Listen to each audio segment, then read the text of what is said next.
The invitation came through our family group chat. My mother's perfectly worded message dripping with concerned disappointment.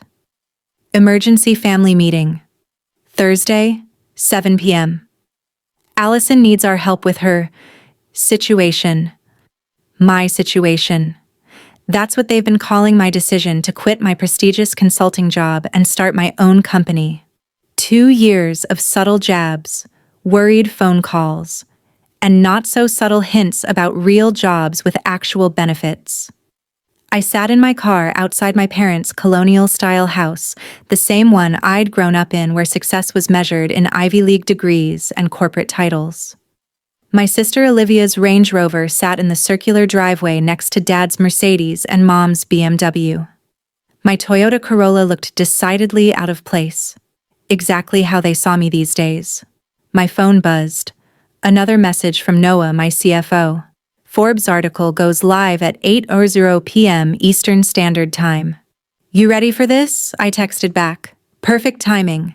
Family intervention starts at 7. His response was immediate. Savage. Want me to send a car to rescue you? No need. Some things are worth waiting for. I checked my reflection in the rearview mirror. No designer clothes tonight, just a simple black blazer over a white shirt. Minimal makeup. Hair pulled back neatly. Let them think I couldn't afford better. It made the coming revelation sweeter. The door opened before I could knock. Mom stood there in her Chanel suit. Perfect makeup. Not quite hiding her frown lines. Allison, darling, you're late. By 2 minutes, Mom. Details matter in business, dear, she said, ushering me inside. Something you might want to consider. The living room was set up like a corporate intervention. Dad in his power position by the fireplace. Olivia and her husband Ethan on the leather sofa. Mom's sister, Aunt Margaret, in the wingback chair. They even called in reinforcements. Allie Olivia air-kissed my cheek. Love the blazer? H&M. Thrift store, actually. I watched her try to hide her horror. Sustainable fashion. Very on trend. Dad cleared his throat. Let's get started. We're here because we're worried about you, Allison. About my situation. I took the least comfortable chair, deliberately facing them all. About your choices. Mom corrected. 2 years ago you had everything. Junior partner track at Mackenzie. That lovely penthouse apartment. Nathan. Ah yes, Nathan. The investment banker they'd practically planned my wedding to before I called it off to start my company. And now?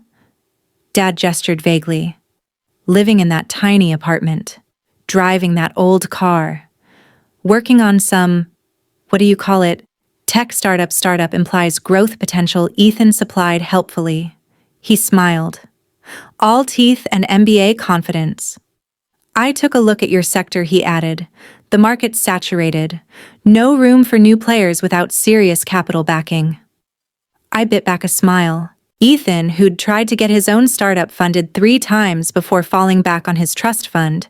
Ethan, who had no idea he'd been pitching to one of my subsidiary investment firms last month. Ethan, who'd been rejected again. We're just trying to help, Olivia added. There's no shame in admitting something isn't working. Mackenzie would take you back in a heartbeat. Actually, Aunt Margaret chimed in. Linda's daughter just got promoted to partner there. Youngest female partner in their history. She paused meaningfully. That could have been you. I checked my watch. 7:43 p.m. The Forbes article would drop in 17 minutes. You haven't even told us what your company actually does, Mom complained. All this secrecy, these long hours. And what do you have to show for it? Dad stood, assuming his CEO stance, the same one he'd used for countless boardroom presentations. We're here to discuss your failing company and plan your next steps. No more avoiding the reality. Olivia's phone chimed. She glanced at it, then did a double take. Her perfectly maintained composure cracked. Oh my God, she whispered, then louder. Why is your face on Forbes's 30 under 30 list? The room froze. Mom's wine glass stopped halfway to her lips. Ethan grabbed Olivia's phone. That's impossible. He scrolled frantically. This can't be. Allison Carter. 28. Founder and CEO of Neuroch Solutions. Valued at.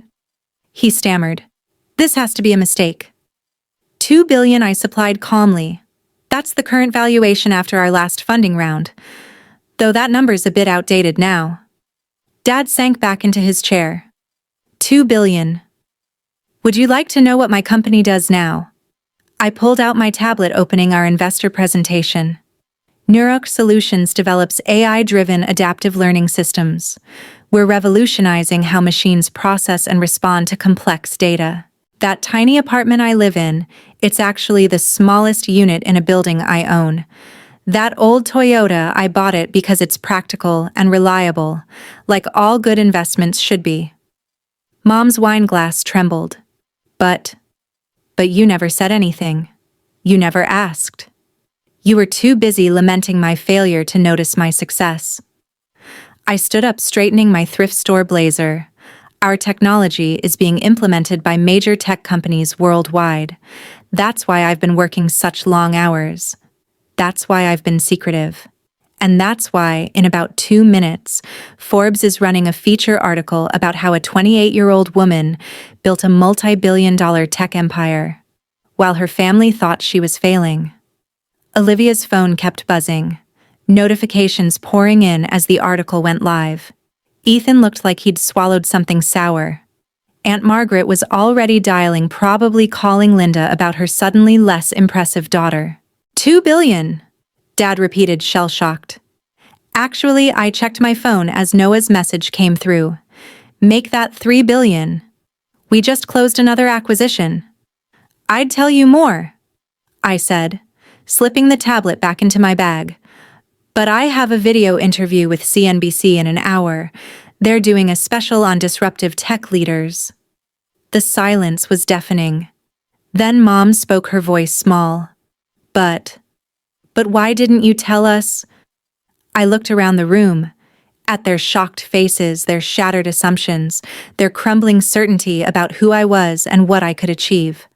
Because sometimes, I said, gathering my things, the best way to succeed is to let people underestimate you.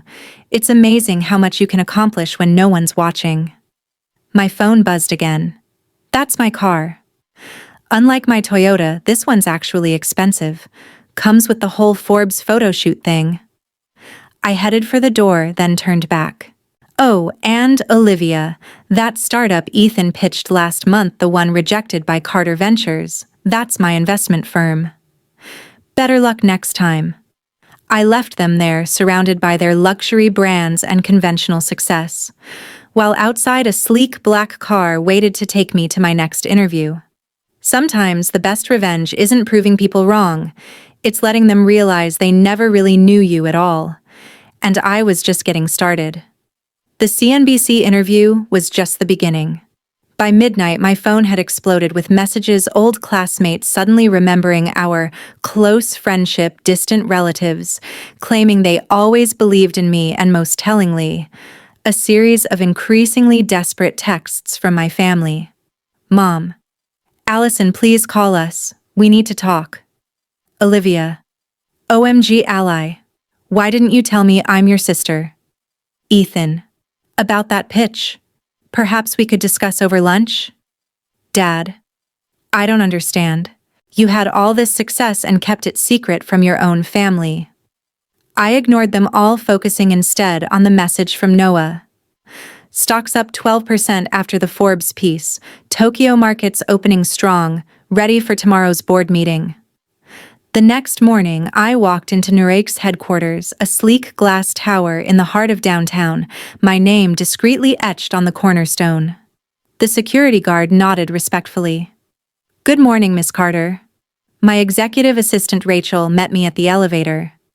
Your family's been calling the office since 6 a.m. Your mother tried to charm her way past reception, but security followed protocol. I smiled. Of course they did. Any other surprises? Your sister Olivia posted on LinkedIn about her brilliant tech entrepreneur sister and tagged you. PR wants to know how to handle it. No response necessary, I said. Let her chase the connection. My office occupied the top floor, but I designed it to be invisible from the street. Privacy glass, minimal signage. The space inside was modern but understated clean lines, practical furniture walls covered in whiteboards filled with code and complex algorithms. The morning news played silently on multiple screens. Tech wonder Allison Carter disrupts AI market. Neuralink Solutions, the stealth giant that's revolutionizing machine learning. Young CEO built billion-dollar empire in secret. A knock at my door interrupted my news scanning. Miss Carter, your 9:00 a.m. is here. I turned expecting my scheduled venture capital meeting. Instead, there stood Nathan, my ex-fiancé, the investment banker my parents had never forgiven me for leaving. Allison, he said, attempting his old charming smile. You look successful. I look exactly the same as when you called my startup dreams cute and admirable. I stayed seated. How did you get on my calendar? He shifted uncomfortably. Your mother might have mentioned you had offices here. I thought given our history, I cut in. You should remember that I don't appreciate people who underestimate me. You said, and I quote, tech is a man's world, darling. Stick to consulting where they appreciate diversity hires. I pressed the intercom. Rachel, please escort Mr. Harrison out and update security protocols. As he was led away, my actual 9 a.m. arrived. Ava Morgan, the notorious venture capitalist known for backing unicorn startups. Entertaining morning? She asked, nodding toward Nathan's retreating figure. Just clearing out old misconceptions, I replied, pulling up our presentation. Shall we discuss the future instead of the past? The meeting with Ava went brilliantly, but it was just a warm-up for what came next. At noon, I had a board meeting, my first since the Forbes article dropped. The boardroom was full when I entered. Our investors, mostly older men who had initially doubted me, now sat up straighter when I walked in. Funny how a few $1 billion changes people's posture. Before we begin, I said, taking my seat at the head of the table, let's address the elephant in the room. Yes, the Forbes article was strategic. Yes, the timing was deliberate. And no, this doesn't change anything about how we operate. Noah pulled up our quarterly numbers. The growth charts looked like mountain ranges, steep, impressive, undeniable. As you can see, I continued, our decision to operate in stealth mode while building our technology base has paid off. We're not just ahead of the market. We are the market.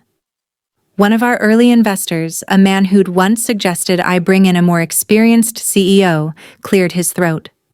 The numbers are impressive, but the publicity changes things. Your family, my family, is irrelevant to this company's operations. I pulled up another slide. What is relevant is our next move, Project Nexus. The room fell silent as I outlined our new AI architecture technology that would make our current success look like a warm-up. Halfway through my presentation, Rachel slipped me a note. Your sister's in the lobby. Says she's not leaving until you talk to her. I kept presenting, but sent a quick message to security. 5 minutes later, Olivia was escorted to our smallest conference room, the one with the uncomfortable chairs. After the board meeting, I took my time reviewing contracts, before finally heading down to meet her. She'd been waiting 2 hours, her perfect blowout slightly wilted, her Prada bag clutched like a shield. Really, Allie, she burst out as I entered. You couldn't have security tell them who I am. Your own sister.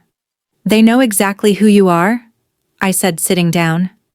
That's why they followed protocol. She deflated slightly. Mom's crying, you know. Dad hasn't gone to work. They feel betrayed. Betrayed, I raised an eyebrow. By what? My success? My independence? Or the fact that they can't take credit for it? It's not like that. We're family. We should have been part of this. Like you made me part of your life? I asked.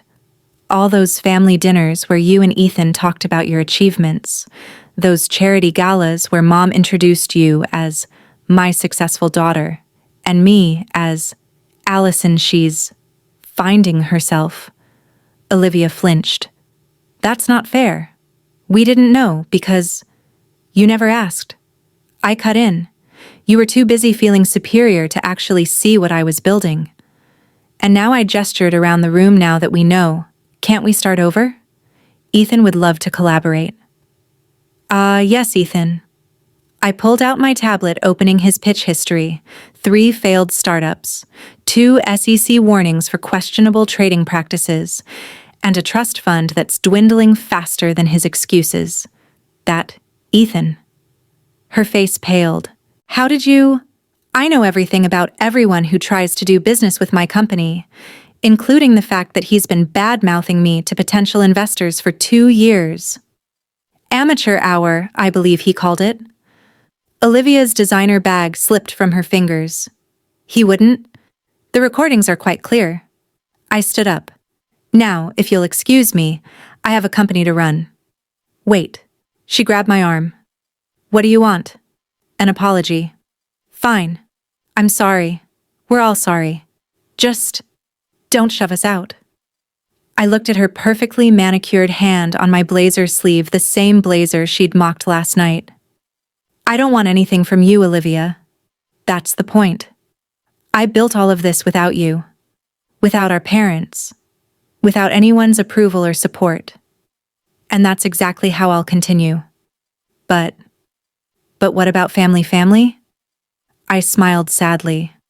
Family would have believed in me even without the billions. Family would have asked about my dreams instead of dismissing them. Family would have seen me for who I am, not who they wanted me to be. Her hand fell away. And now. I checked my phone as another alert came in. Now I have a meeting with the governor about making our city the next major tech hub. Feel free to tell Mom and Dad. I'm sure they'll suddenly be very interested in my situation. As I walked out, leaving Olivia in that small conference room, Rachel fell into step beside me. Your parents are holding another family meeting tonight, she said, checking her tablet. Your aunt's already called 3 reporters trying to claim she mentored you. I smiled. Let them meet. Let them talk. Success is the best revenge. But silence is the best response. The elevator doors opened to reveal Ava Morgan waiting with a group of international investors. Ready to change the world, she asked. I straightened my discount blazer, now knowing it would be featured in tomorrow's business pages as tech's new power look. Always, I replied. After all, the best innovations come from people everyone else overlooked. Behind me, I could hear Olivia's expensive heels clicking toward the exit, the sound echoing like all their years of judgment and dismissal. But I wasn't that overlooked little sister anymore. I was the future. And the future, like success, belongs to those who built it for themselves. 1 month after the Forbes article changed everything, I sat in my office reviewing the latest market reports. Neurock stock had doubled. Our AI technology was being called revolutionary by industry leaders, and my carefully maintained privacy had been replaced by constant public attention. Rachel appeared in my doorway. Your father's downstairs. I didn't look up from my screen, the same answer as yesterday. He's different today, she said. No Mercedes, no power suit. He's wearing jeans. That made me pause. Charles Carter, CEO of Carter Global Consulting, wearing jeans in public. He's been waiting in the lobby for 2 hours, Rachel added. Just sitting there, watching people work. I pulled up the lobby security feed. There he was. My father, looking smaller somehow, in casual clothes, holding a worn leather briefcase I'd never seen before. Send him up. While waiting, I studied the collection of newspaper headlines framed on my wall. Neurock announces breakthrough in quantum AI. Tech's newest billion-dollar CEO refuses families' attempts to take credit. Allison Carter's success doesn't need permission. The last one was from an interview where I had finally addressed the family situation publicly. The reporter had asked why I kept my success secret from my family. My response went viral. Success doesn't need permission, validation, or family approval. It just needs vision and persistence. Dad entered quietly, so unlike his usual commanding presence. He took in my office slowly. The whiteboards covered in complex algorithms, the global market tickers, the view of the city he thought he knew. "Your mother keeps setting a place for you at dinner," he said finally. "Every Thursday night. Just in case." I gestured to the chair across from my desk. He sat, placing the old briefcase in his lap. "I've been thinking," he continued, "about your fifth-grade science fair. Of all the things he could have said, this wasn't what I expected. You built a primitive neural network, used it to predict weather patterns. Everyone else had volcanoes made of baking soda or plants growing toward light. You had algorithms." He smiled faintly. "You won first place, but I missed it. Had a board meeting. I remember." "You know what I don't remember?" he asked. "Ever asking you to explain how it worked? Or why you were interested in AI? Or what you dreamed of creating?" He opened the briefcase and pulled out a stack of papers. "So I did some research." He spread them on my desk: patents, academic papers, early business proposals. My work, dating back years. "You filed your first patent at 19, he said. "Created your first AI protocol at 22. Launched 3 successful startups under different names before Neuroch. All while we thought you were just finding myself," I supplied. "Being difficult." He looked up, meeting my eyes. "We were wrong. I was wrong." The silence stretched between us, heavy with years of missed connections. "Did you know," he said finally, "that your mother has started taking coding classes, basic stuff? But she says she wants to understand what you built. Liv's been reading about AI ethics. Even Ethan has been trying to pitch to my competitors," I interrupted. Using his connection to me as leverage, Dad's face fell. "I didn't know that." "There's a lot you didn't know. Didn't ask. Didn't want to see." He nodded slowly. "Your mother wants to host a family dinner. To celebrate your success." "Like the last family dinner?" I asked. "Where you all gathered to intervene in my situation." "No." He pulled out one more paper from his briefcase. This. It was an old photograph.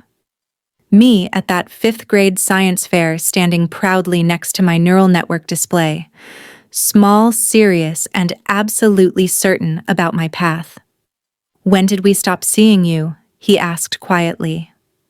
"When did we replace pride with judgment?" I studied the photo, remembering that day. The excitement of creation, the joy of making something new. The disappointment when my parents missed the ceremony. "You know, I said that project predicted weather patterns with 76% accuracy. Pretty impressive for a 5th grader. Want to know what Neuroch's current accuracy rate is?" He looked up, interested despite himself. "What is it?" 99.997%. I turned my monitor around, showing him our latest test results. "We're not just predicting weather anymore. We're modeling climate changes, market trends, population movements. We're helping governments prepare for natural disasters before they happen. Helping businesses adapt to changes before they hit. Saving lives, Dad." For the first time, I saw real understanding dawn in his eyes, not just of the money or success, but of what I'd actually built. "Show me," he said softly. "Help me understand." I hesitated. Then I stood up and walked to the largest whiteboard. "It starts with a basic neural pathway," I began drawing, but then we added quantum processing. For the next hour, I explained my life's work to my father. He asked questions, good ones, showing he'd done real research. When I finished, he was silent for a long moment. "I have another confession," he said finally. "Carter Global is struggling. The old consulting model isn't working anymore. Companies want AI integration, predictive analytics." "I know," I said. "Your stock dropped 40% last quarter." He laughed suddenly. "Of course you know. You probably knew before I did." He straightened in his chair. I'm not here to ask for help, or money, or connections. I'm here to say I'm proud of you. Not because you're successful, but because you had the courage to build something revolutionary while we were all too blind to see it. I walked to the window looking out at the city where I'd built my empire in secret. The next family dinner, I said slowly, what if we held it here?